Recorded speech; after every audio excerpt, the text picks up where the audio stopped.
கௌதம் புத்தரின் பணக்காரராக மாறுவதற்கு உதவும் 7 ரகசியங்களைப் பற்றி தெரிந்து கொள்ள இந்த வீடியோவை முழுமையாக பார்க்கவும். இந்த வீடியோவின் கடைசியில் உங்களுக்கான ஒரு ரகசியத்தை வைத்துள்ளேன். முழுமையாக பார்த்து தெரிந்து கொள்ளுங்கள். மேலும் இதுபோல் கோடீஸ்வரராக மாறுவதற்கான வழிமுறைகளை தெரிந்து கொள்ள நமது லைவ் கைட் தமிழ் சேனலை சப்ஸ்கிரைப் செய்து கொள்ளுங்கள். ஒரு காலத்துல ஸ்ராவஸ்தி நகர்ல 2 அண்ணன் தம்பிகள் வாழ்ந்தனர். அண்ணனோட பெயர் தர்மன், தம்பி பெயர் கர்மன். இருவருமே கடுமையான உழைப்பாளிகள் தான். ஆனால் தர்மன் உணர்ச்சிகளுக்கு முக்கியத்துவம் கொடுத்து உடனடியாக செலவு செய்பவன். ஆனா கர்மன் சிந்தனையோடு முடிவெடுப்பவன். இவங்க இருவரையும் நம்ம வாழ்க்கையில எடுத்துக்காட்டா எடுத்து இதுல உள்ள பணக்காரனா மாறுவதற்கான 7 ரகசியங்களை தெரிஞ்சுக்கிட்டு நம்ம அதன்படி சென்றால் நிச்சயம் நம்மளும் ஒரு நாள் கோடீஸ்வரராக மாறலாம். முதலாவது ரகசியம் புத்திசாலித்தனத்தினால் மட்டுமே முடிவெடுக்கணும். அதாவது பணம் சிந்தனையில் மட்டும்தான் வளரும். தர்மன் முதல் முறையாக அதிக ஊதியம் பெற்றபோது உடனடியாக ஒரு பட்டு ஆடையையும் விலை உயர்ந்த நகையையும் வாங்கினார். மக்கள் என்னை பார்க்க வேண்டும் என்று நினைத்தார்.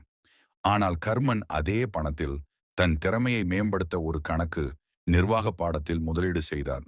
புத்தரின் அறிவுரை என்ன என்றால், உணர்ச்சியால் கவரப்பட்டு எடுக்கும் முடிவுகள் செல்வத்தை தண்ணீரில் கரைக்கும்.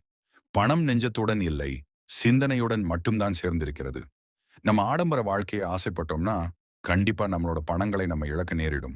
ஒருபோதும் நம்ம ஆசைக்கு அடிமையாக கூடாது. இரண்டாவது ரகசியம், நம்மில் உள்ளிருக்கும் வியாபாரியை கண்டுபிடிக்கணும். தர்மன் ஒரு துணி கடையில் வேலை பார்த்தார். அவரது பேச்சு திறமை அற்புதமாக இருக்கும். ஆனால் அதை ஒரு வேலையோடு நிறுத்திவிட்டார்.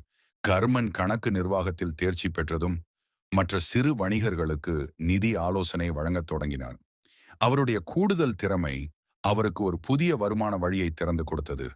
புத்தரின் அறிவுரை, உங்கள் உள்ளே இருக்கும் வியாபாரியை விழிக்க வைக்கவில்லை என்றால் உங்கள் திறமையை யாரோ ஒருவர் பயன்படுத்தி பணம் சம்பாதித்து விடுவார்கள். நமக்குள்ள இருக்கிற வியாபாரியை நம்ம எப்படி பயன்படுத்திக்கிறோங்கிறத பொறுத்துதான் நம்மளோட வாழ்க்கை. இதுல தர்மன் அவனுடைய திறமையால எவ்வளவுதான் சம்பாதித்தாலும் அது அடுத்தவருக்கு தான் போய் சேரும். ஆனால் கர்மன் தன்னோட திறமையால சம்பாதிக்கிற அத்தனையும் கர்மனுடையது.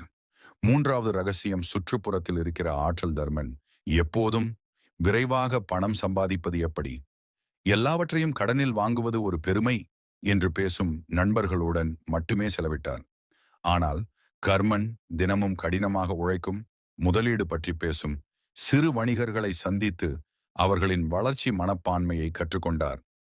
புத்தரின் அறிவுரை, முட்டாளின் நட்பு புத்திசாலியையும் அழிவுக்கே இட்டுச் செல்லும்.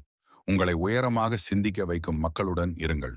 நான்காவது ரகசியம், இலவசத்தின் விலை. இலவசமாக கிடைப்பதற்கு நாம் கொடுக்கும் விலை நம் வாழ்க்கையின்